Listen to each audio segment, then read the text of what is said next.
ఇప్పుడు మీకు అంత ఇష్టం లేకపోతే ఓఆర్ఆర్ టెండర్ క్యాన్సిల్ చేయండి. వి అప్రిషియేట్, టెండర్ క్యాన్సిల్ చేయండి. హరీష్ రావు గారు ముఖ్యమంత్రి గారు అధ్యక్ష, ముఖ్యమంత్రి గారు చాలా రోజుల నుంచి ఔటర్ రింగ్ రోడ్ మీద చర్చ జరుగుతూ ఉంది. ఎన్నికల కంటే ముందు హడావిడిగా సరైన విధి విధానాలు అవలంబించకుండా టెండర్ ప్రాసెస్ను డీవియేట్ చేసి కొద్దిమంది వ్యక్తులకు ఆయాచిత లబ్ధి చేకూర్చడానికి ఔటర్ రింగ్ రోడ్డును అప్పచెప్పిండ్రని సమాజమంతా, తెలంగాణ రాష్ట్రమంతా దీని మీద తీవ్రమైన చర్చ జరిగింది.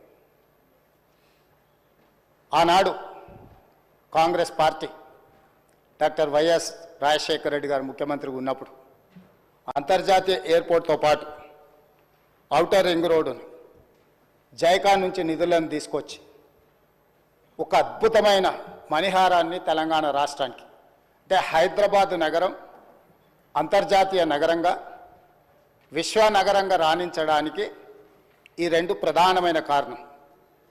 అంతర్జాతీయ airport, outer ring road, IT కంపెనీలు, ఫార్మా కంపెనీలు.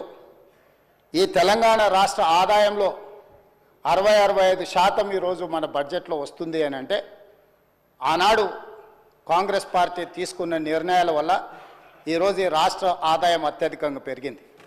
ఇదే కాకుండా ఈ నగరం ప్రజల యొక్క అవసరాలు తీర్చాలి, దాహార్తి తీర్చాలి అని ఆనాడు పీజేఆర్ గారు పదే పదే చేసిన ధర్నాల నేపథ్యంలో కృష్ణానది జలాలను ఫేజ్ 1, ఫేజ్ 2, ఫేజ్ 3 కావచ్చు, గోదావరి నది జలాలను హైదరాబాద్ తాగునీటి దాహార్తిని తీర్చడానికి ఈ హైదరాబాద్ నగరానికి కృష్ణా గోదావరి జలాలను తరలించి ఇక్కడికి వచ్చి నివసించే లక్షలాది మంది ప్రజల యొక్క అవసరాలను, తాగునీటి సమస్యలను పరిష్కరించింది కాంగ్రెస్ పార్టీ.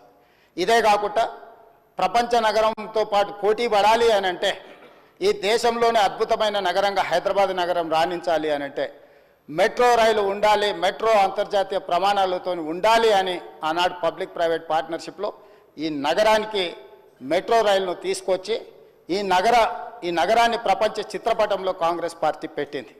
అంటే ఈరోజు ఈ నగరం అంతర్జాతీయ నగరంగా రాణించడానికి కారణం కృష్ణా గోదావరి నదీ జలాలు, ఔటర్ రింగ్ రోడ్డు, అంతర్జాతీయ ఎయిర్పోర్టు, మెట్రో రైలు, ఐటీ కంపెనీలు, ఫార్మా కంపెనీలు, శాంతి భద్రతలను కాపాడడం, మత సామరస్యాన్ని పెంపొందించడం, ఇలాంటి ఎన్నో విధానపరమైన నిర్ణయాలు, కఠినమైన నిర్ణయాలు, రోజుకు 24 గంటలు నిరంతర విద్యుత్తు, ఒక్క నిమిషం కూడా పరిశ్రమలకు విద్యుత్ కోతలు ఉండకూడదు, 100% రోజుకు 24 గంటలు, సంవత్సరానికి 365 రోజులు విద్యుత్తు సరఫరాను నిరంతరాయంగా అందించినప్పుడే ఈ నగరానికి ప్రపంచ స్థాయి పెట్టుబడులు వచ్చి, పరిశ్రమలు వచ్చి ఈ నగరం అభివృద్ధి చెందుతుంది. ఇక్కడ చదువుకుంటున్న యువతీ యువకులు డాక్టర్లుగా, లాయర్లుగా, ఇంజనీర్లుగా ముఖ్యంగా రాణించాలి అని ఆనాడు ఎన్నో కాలేజీలతో పాటు ఆనాటి ప్రభుత్వం తెచ్చిన ఐఎస్బి కావచ్చు, IIIT కావచ్చు, ఐఐటీలు కావచ్చు, ఇట్లాంటి అంతర్జాతీయ విద్యా సంస్థల్ని తీసుకొచ్చి ఆ సంస్థల్ని పెంపొందించి ఒక క్రీడా స్ఫూర్తిని పెంపొందించాలని క్రీడా స్టేడియంలను కట్టడమే కాకుండా అంతర్జాతీయ స్థాయి క్రీడల్ని నిర్వహించడం ఈ హైదరాబాదు నగరంలో ఆనాడు ప్రభుత్వాలు తీసుకురావటంటే హైదరాబాదు నగరం రాణించింది. అందుకే ఈరోజు మనము 2 లక్షల పైచిలకు కోట్ల బడ్జెట్కు చేరినామంటే ప్రధానమైన ఆదాయం ఇదే. వీటితో పాటు జలయజ్ఞంలో భాగంగా తెలంగాణ రాష్ట్రం ఎడారిగా మారిపోతుంది.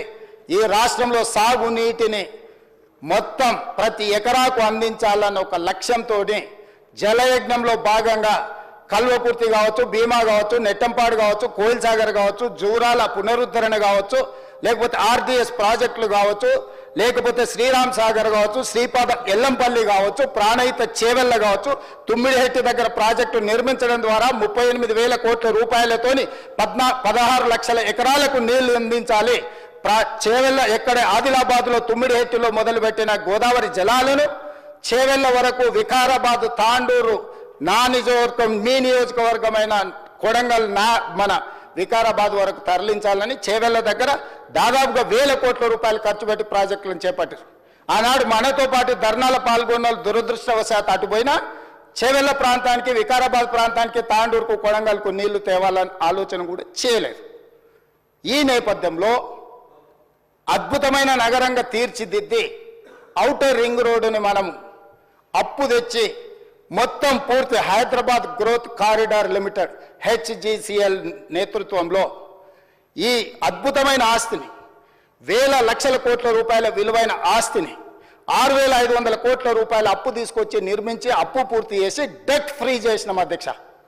డెట్ ఫ్రీ చేసిన ఔటర్ రింగ్ రోడ్డుని అప్పనంగా ఆయాచితంగా అమ్ముడు పోయి అమ్ముకొని ఎన్నికల ముందు హడావిడిగా వాళ్ళకి క్లియర్గా తెలుసు ప్రజలు తిరస్కరించారు, ప్రజలు ఓడించబోతున్నారు, ప్రజలు బొంద పెట్టబోతున్నారని తెలిసి ఉన్నదల్లా తెగ నమ్ముకొని దేశం విడిచి పారిపోవాలన్న ఆలోచనతోనే ఔటర్ రింగ్ రోడ్డుని అమ్ముకున్నారు.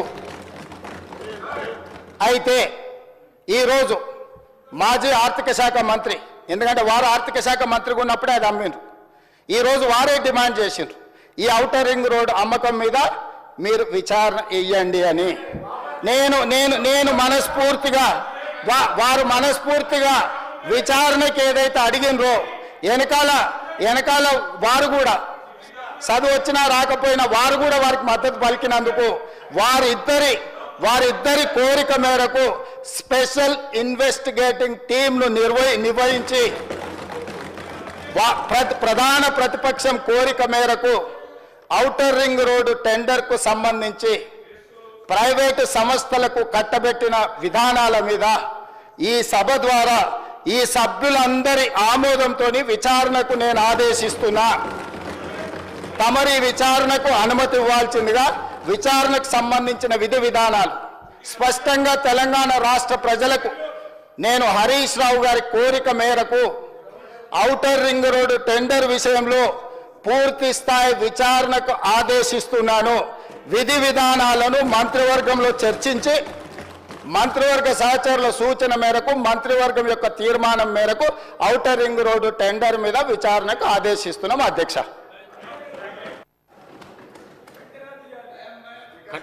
కన్క్లూడ్ చేయండి మీరు. ఒక్క నిమిషం, నేను వాళ్ళకి బోను కానీ సార్ రికార్డులు వెరిఫై చేస్తే మీకు తెలుస్తుంది. నేను ఎక్కడ కూడా విచారణ వేయమని అనలే. అక్కడ నుంచి బట్టి గారు లేచి వి వెల్కమ్ విచారణ, దానికి మేము వెనకకు పోము, వి వెల్కమ్. కానీ విషయం చెప్పదలుచుకున్నా అంటే ఎంత కన్వీనియంట్గా ముఖ్యమంత్రి గారు మాట మారుస్తారనేది రాష్ట్ర ప్రజలకు మీకు రికార్డులు చూస్తే తెలుస్తుంది. బట్టి గారు లేచి పదే మీలాగా ఓఆర్ఆర్ అమ్ముకోలేదంటే మీకు అంత ఇష్టం లేకపోతే దాన్ని రద్దు చేయండి, వాపస్ తీసుకోండి అని నేను అన్నా. అయితే ఇప్పుడు ముఖ్యమంత్రి గారు లేచి సరే విచారణ వేస్తామన్నారు, వి వెల్కమ్. కానీ నేను ఈ సందర్భంగా కోరేది ఏంటంటే ముందు రద్దు చేసి ఆ విచారణకు ఆదేశించండి, రద్దు చేయండి అని చెప్పి ఆ టెండర్లు రద్దు చేసి విచారణకు ఆదేశించాలని మీ ద్వారా కోరుతా ఉన్నాను. ఇకపోతే అధ్యక్ష, నీకు దాంట్లో పోతే డైవర్ట్ అవుతుంది కనుక I will come back to అప్పులు. ఇకపోతే అధ్యక్ష కన్క్లూడ్ చేయండి హరీష్ రావు గారు. అరే ఎక్కడ సార్, ఇంకా సగం కూడా కాలేదు. ప్లీజ్.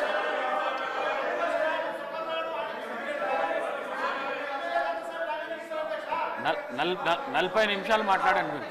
అంటే ఎన్ని ఇంటరప్షన్స్ సార్ ఇప్పుడు.